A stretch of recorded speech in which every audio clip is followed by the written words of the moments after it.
Manuel, let's talk about this research that you've done because this is really cool. We're a weather show, so we always like to know about how weather impacts things. We know it impacts our daily lives. So I'm curious what prompted you to study how weather impacts music popularity?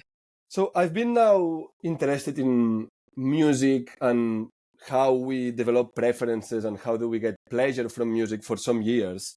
In part, that's because music is an integral part of our daily lives, and also because it's a very interesting cultural domain because it's highly subjective. It changes a lot from person to person, from culture to culture, but also in ourselves over time.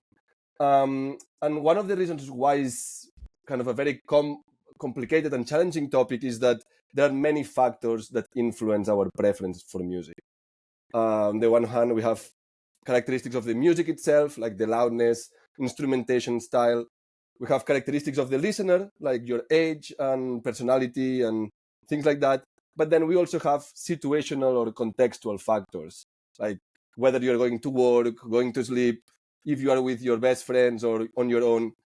If But you just went so through a breakup. yeah, exactly.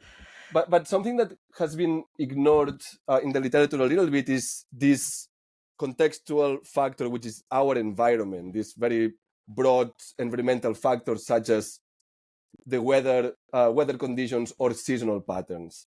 And the motivation of this study was to look at these very broad environmental factors, which is prevailing weather conditions in the UK. Okay, so just like music has all of these different factors, and so does weather. So what kind of weather did you study? For this kind of study, that's a big data study, so we kind of use data that is available to us. So in particular, in this case, we use all the possible weather data available in the UK in the Met Office. But here, really, data that we could retrieve for 70 years. It only includes these three variables. One is rainfall, hours of sunshine, and daily temperatures. And then we collect this data kind of for free. That's data that is available in the website for the last 70 years. And we do the same with the music charts. We collect the data from the last years of the top 100 most popular music of the 70 years in the UK. Can you tell me what you were able to find from this study? Yeah, so the main question is really to see whether some features of this music, like acoustic features, like timbre and instrumentation, but also the features about the rhythm and the melodies, whether when they change, some of these changes can be explained by changes in these weather conditions. And what we do here is that we use machine learning techniques to extract these audio features from the music, and we just look at whether changes in these features might be explained by also changes in weather. And put very simply, the main finding that we find here is that songs that have features that we perceive as energetic and danceable, and also features that we perceive as evoking positive emotions like happiness or joy, are positively associated with warm and sunny weather, and at the same time negatively associated with rainy and cold months. Okay, so we don't want to listen to happy sunny songs when it's miserable outside is kind of what the finding is here. This is one of the findings, but perhaps something that is also interesting within this finding is that not all features of music seem to be related with weather. So while we see like danceable and positive and energetic music is associated with good weather, in contrast, we did not find any association of sad features or music that evokes sad music with bad weather. Oh, Um, okay. and yes, we think this might suggest that when it comes to feeling sad, we might be much more influenced by personal factors, like, as you said, breaking up with your partner or having a bad day. And this is very individualistic. However, when it comes to positive and happy emotions, we might be more affected by this collective sensation of like, oh, here in the UK, suddenly it's sunny and everyone has this kind of collective effect of being happy. Right, I'm picturing everybody just, like, driving with their top down and their windows down and just thumping some happy music. Well, that's essentially what happens in the UK. I mean, I'm from Spain, and I never realized on the effects of weather so much there. But here, because the weather is kind of bad, it rains a lot now. It's been raining a lot. When it's sunny, it has like a collective effect that is really, you can really feel it, as you say. Versus in Spain, for example, we don't. I never, you cannot see this so much because we take good weather for granted. Have you had anybody in the music industry ask you any questions in hopes of, like, forecasting how to make a song successful? Because, like, if you are gonna create a song that's gonna be in the UK and the weather's not generally that great, then do you want a happy song, or do you wanna produce that song to go to, a sunnier location? Yeah. Well, since you mentioned this, I would like to mention that one of the limitations of this study is that this is a correlational study.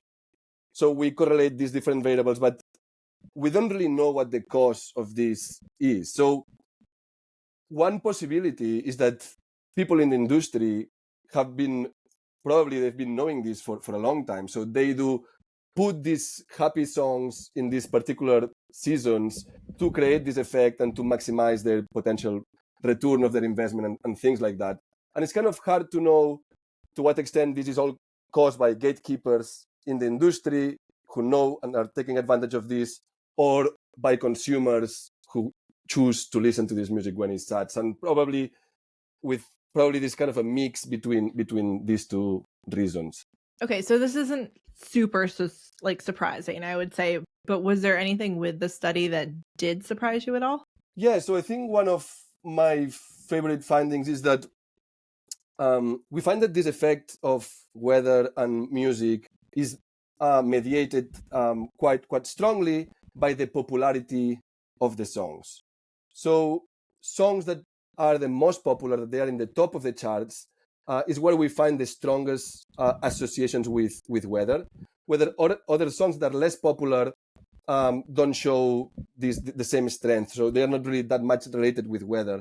And this is kind of an interesting finding because it shows that the fit of a song, or the likelihood of a song to become popular, might be explained or might be related with this ability to convey environmental factors. So a little bit similar to what we said. So if you want to make a global hit, you need to have like good music, but also you need to make sure that it's fitting some sort of the current situation, like context in a given society, or the mood, or the current prevailing weather conditions. Any, like, little anecdotal things that you noticed as you were looking at all this data of a particular song that maybe you remember from childhood, or that's one of your colleagues remembers, that you're like, "Oh, yeah, that did come out on a sunny week, and that's why it did well." Anything that you noticed that kind of made you go, "Huh." There is this, I'm sure it happens everywhere, but these summer songs that I guess everyone associates very well with their childhood and teenager times. Of course, Despacito by Luis Fonsi is like a clear case. In Spain, where I'm from, this was like huge, and this shows in this data set as well very strongly. But other songs like Happy by Pharrell Williams, or I Yep. Wanna Dance with Somebody by Whitney Houston, these are Of also like these songs course. that they are Yes. played always when the sun comes up. And it's very nice to see it with the data. The data is showing this very clearly from this analysis. Interesting. Alright, so what's next? What are you gonna study next? Or are you gonna just keep looking at this data? Do you have another research Hmm. project planned? I am very interested in extending this kind of study to other countries and other cultures, because UK is very singular in terms of their weather patterns. As I said, Spain is completely different, but also there are many other countries where weather and the values and the perceptions of weather are very different. So actually, rain, it's probably perceived negatively here in the UK, but in Spain right now, it would actually be a very positive thing happening. We have like a massive, it's been like 2 months or 3 months without rain there. And you could imagine how even like the same, like something that's very perceived negatively in the UK, actually in Spain might be perceived positively and might have a very different effect on the music and on the cultural response Mhm. of people. So I think extending this cross-culturally with more data, I think it's a very interesting direction. Hey, thank you so much for watching. While you're here, check out some other videos you just may like.